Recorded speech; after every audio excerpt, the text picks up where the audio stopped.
What's going on, y'all? Machiavelli Mills TV. Y'all hit that like button and hit the subscribe button. So I wanted to switch it up a little bit. I wanted to do a video that was a little lighthearted, that was funny and fun, right? And I wanted to make a list of 5 characters from a movie or a TV series that scared the life out of me for many different reasons, right? And I was sitting and thinking to myself of all the characters that had me shook as a kid. Let's go through the list and let's talk about them individually, right? Y'all, number 1 on the list, not number 1, but the first one I thought of was Clarence Williams III. I remember when Tales from the Hood was a thing. When I first saw that movie as a young kid, I promise y'all that movie scared the life out of me. I'm talking about till this day, certain scenes from that movie got me shook. But when Clarence Williams III reveals that he himself is the devil at the end of the movie, and when he say, "This ain't no funeral home," then he said, "This ain't the Terror Dome neither. Welcome to hell, motherfucker." And that man turned into the devil. Fam, when he turned into the devil, I swear to God, I was in heart racing like hell, my hands over my face. I wanted to run out the front room. My auntie, God rest her soul, my grandfather's baby sister, right? The youngest of 21 children. We at her house in the Robert Taylor Projects, and I saw this movie. I went home. I promise y'all I wanted to sleep with all the lights on. I begged my mama not to let, please, this little night light I got in my room is not going to work. This ain't going to help. We need to turn all the lights on in the house. I'm scared as hell. You know one of them scares when you see a scary movie and you go to the bed, you run to the bathroom in the middle of the night and you scared to get out the bathroom, you scared to come out because it's dark in the hallway and shit like that. Is one of them type of scaries. Literally, for years after that, when I saw that movie, I couldn't even look at the case of the movie. That damn skeleton with the gold tooth, I was like, oh, hell no. I kept thinking about Clarence Williams III, who was a great actor. His portrayal as a creepy individual had you really thinking he was creepy in real life. And from what I know, by all accounts, he was not. But I promise y'all, when he say, "This ain't no funeral home," I said, oh shit, do you hear a little scary gothic music playing in the background? I'm like, oh no. Listen, y'all, 6-year-old me, I was just, man, it was too much for me. It was too much for me to bear. My little heart was shook. And then I remember in, what was the show? Everybody Hates Chris. He played the creepy neighbor upstairs that Julius was renting an apartment out to, right? He came with all the money, with all the rent paid up. You know, he had all the paper. But it sounded like he was moving dead bodies upstairs and doing all type of creepy, weird stuff. He was creepy in his actions, how he responded to Julius and Rochelle and the kids in the building. He was just creepy as hell, right? And I was like, man, he was the perfect individual to play that role in Everybody Hates Chris. So I got to give it to Clarence Williams III. Second on the list, this might be out of left field, y'all, but Lawrence Hilton Jacobs as Joe Jackson in the Jackson 5 miniseries, the Jacksons, The American Dream, or An American Dream, that miniseries. When he played Joe Jackson, I was scared as hell of Lawrence Hilton Jacobs. I thought if I saw Lawrence Hilton Jacobs outside, he was going to whoop my ass. I'm talking about, he looked like he can give you a third world ass whooping. At any point, you feel like if you seen Joe Jackson, if you seen Lawrence Hilton Jacobs outside and you was running around playing too much, you feel like, oh, he going to pull that belt out on you. I thought he was a mean person in real life. This is back when, I thought movie characters were really who they were in real life. I say, man, if I see him outside, I'm on my best behavior. I look little me. I don't want no whooping. He looked like he finna pull that belt out like the granddaddy on the Boondocks. He looked like he had one of them long belts, like an anaconda that can stretch across the room and knock the fire at your ass. I was like, oh my God. Him as Joe Jackson was nothing nice. Who brought in the miniseries, didn't Tito break the strings on the guitar or something? And he went and gave out a whooping of a lifetime. He in the movie making them get switches off of trees. He out here giving out whoopings like it ain't nothing. He mad because he got laid off at the job, and he taking it out on the kids, and he taking it out I'm talking about in vigorous fashion, in heinous fashion. He giving whoopings that you will remember when you like forever. And I said, oh no, Lawrence Hilton Jacobs, man, I can't. I'm scared of that brother right there. He looked like he come in the house, and if you in there playing, if you doing too much laughing, a belt coming out. Wow. I said, that brother played that role to a T. Now, many of you remember Lawrence Hilton Jacobs as Cochise in the movie Cooley High, right? Cooley High, shot in my hometown, Chicago, Illinois. I'm talking about, it is one of the most classic movies that you could ever watch, especially in black folks hold it up in high regard, high esteem. You know what I mean? So y'all remember him from Cooley High, but I remember him for the first time seeing him in the Jackson 5 miniseries. Another character from a movie who scared the hell out of me. Well, first of all, in several movies, he scared me for several different reasons. But when I first saw The Players Club and I saw Samuel Monroe Jr., Samuel Monroe Jr.'s portrayal of Junior, Ronnie's brother, in The Players Club, what he did to Ebony, I said, oh, hell no. Like, I shouldn't even been watching that movie when I was young like that. But I wanted that brother to go to jail in real life. When I saw him, I wanted to say, lock his ass up every time I saw him. And I saw him, but if I would have seen him in real life, I felt like I would have said that. Now, I didn't do no cussing as a kid, but that's how much I hated him in that movie. He was vile, he was disgusting, he was like, I'm talking about the worst of the worst.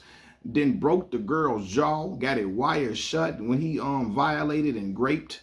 Take the G off of grape, and you know what I'm saying. When he assaulted Ebony, I'm like, oh no. That's one of them roles I couldn't play. That was just too vile, too sick. And then I still remember the screams from the girl in the movie. I hated him. I'm like, oh no. Then I would later see other movies he was in. Sorry for stuttering. Like when I saw Set It Off. And when I saw him set up Stevie, Stoney's brother, right? He go over there kicking it. He was Lorenz, I think was his name, and Set It Off, right? Stevie go over there. He trying to go kick it with the hood boys that know him from around the way. And he like, what Lorenz say? What's up, Mr. UCLA? Right? Then he was like, Stevie saw that he had the AP in the back of his head and said, yo, that AP is fat. That mug nice. He like, you like this? You want this? And he set him up. He had his girl cut the AP in the back of his head because he knew that the police was onto him for the bank robbery, and they knew he had that AP in the back of his head. And he set up little Stevie to get the AP haircut because Stevie was like, no, I don't want it. I just think it's nice. Stevie didn't want it. He just thought it was nice. And he was like, hook him up. He tried to bait him too. You don't want it because your sister gonna whoop your A. And Lorraine's girlfriend was like, and she was played by Natalie Desselle. I think her name was Natalie Desselle Reed. Rest in peace. She was like, he ain't even from Acorn. And he was like, man, F all that. Had him get his hair cut up, and Stevie walked out the apartment, got unalived instantly by the police because they recognized that AP on the back of the head and thought it was Lorenz. Right? And I said, oh no. As a young man, I realized what happened. I said, he didn't set this boy up. I hate him in real life. I hate his character in real damn life. Then on Menace to Society, when he was Alina's cousin, right? Because Alina, she called Kane up after her and Kane hooked up. She called his phone telling Kane, I'm pregnant. You know, and he said, well, what the F you telling me for? What the F you telling me for? So, it's not funny. It's not funny. But you know how Tyrone Turner was talking. He was stuttering in the movie and stuff. What the hell you telling me for? And she say, Kane, you the only one I've been with. He stopped lying, all right?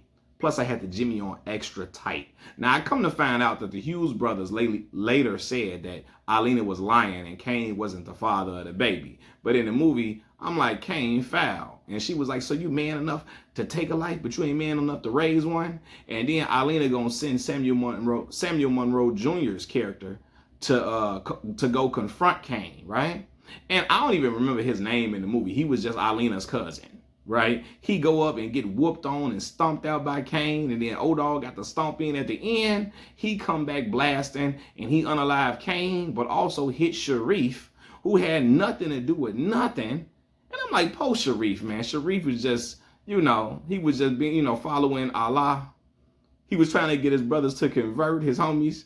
And look at him hanging with the wrong crowd, got unalive because dude was mad because he got stomped out after approaching Kane and he couldn't go out like that. So he wanted to take out Kane. And now, even if Kane was Alina's baby daddy, he ain't nowhere around because Alina's cousin got him eliminated off of the earth because of a pride thing, right?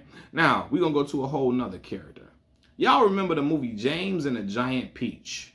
I remember this movie vividly because my mother used to buy us VHS cassettes whenever she got paid. Me and my older sister, Nay, she used to buy us Toy Story, The Lion King, Tarzan, all these different movies on VHS tapes. Yes, I'm 32 years old, so I remember having a VCR and having to rewind the VHS tape to the very beginning of the movies and watch movies like the Aristocats and all that type of stuff. So on James and the Giant Peach, he had two aunties that was raising him. I think her name was Aunt Sponge, but I remember Aunt Spiker. And Aunt Spiker looked like a goddamn ghoul. She looked like something on one of them, I don't know, The Walking Dead. She looked half dead in the face, like she was decaying. She looked like she about to transform into a full zombie in 2 minutes. She looked like something from District 9. I ain't lying. If I'm lying, then I'm flying. And as you can see, my feet are firmly cemented to the ground. So I got to be telling y'all the truth.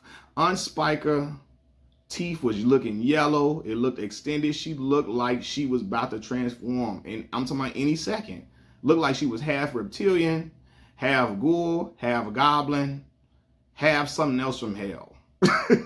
And they used to be trying to mess with James on James and the Giant Peach. They'd be like, the rhino's gonna get you, the rhino. And the rhino scared the hell out of me too, because the thunder and the lightning, and he had the purple eyes, and he was coming closer and closer to the screen in the movie. And I used to grab my sister, Nene, the rhino coming, Nene, the rhino coming.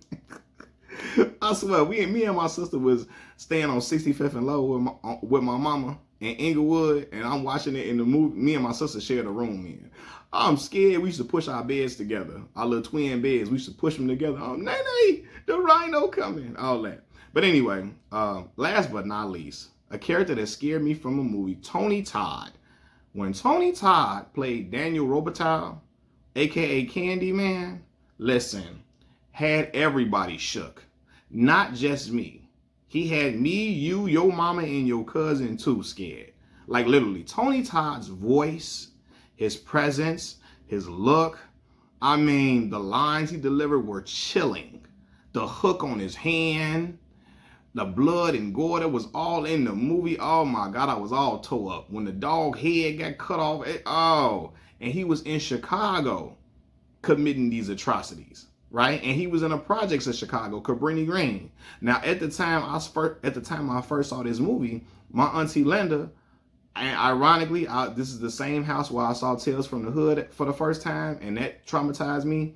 But anyway, because my auntie was a movie connoisseur. She had every movie you could think of in her house. Every movie you could think of, right? But anyway, my auntie at the time I saw this movie, my auntie was babysitting us, and she stayed in the Robert Taylor projects. She was in 5100 at the time, right? And she would later move to 5135. But anyway, we on the 15th floor in 5100. And all I could think about when I'm in the hallways is if Candyman is finna pop up when we go into the elevator, when we leave in the projects at night with our mom and my cousin walking us downstairs, or if when we coming in and we outside playing and the basketball bounce down the alley, bounce down the long little walkway, is Candyman gonna pick up the basketball and put his hook into the ball and say, "This my bike, punk," or "This my ball, punk." Like Debo. I said, oh no, fam. Like Tony Todd's, the way he delivered that character, to this day, I'm never going to say Candyman in the mirror 5 times. Never. To this day, I'm not going to do that. And I know other people who are just like me. Hell, Tony Todd's character in Final Destination, I was about to say Final Fantasy. His character in Final Destination was scary and creepy as hell. He has had a horror vibe about him, and everybody say he's a nice person. He was, rest in peace to him. They always say he was a nice person, great to get along with, and he was nothing but a professional. But his whole aura screamed horror. Like he was born for horror movies. Him, Clarence Williams III, both born for horror movies, because the way their presence It was scary as hell. It was like, yo, he ain't nothing. You ain't, hey, we ain't playing with Buddy. We not playing with him. Because he looked like he could do that stuff that Candyman be doing for real. For real, for real. And we ain't playing. Like, he looked like he really would be out here in that trench coat. When you say Candyman 5 times, he popping up behind you with that hook.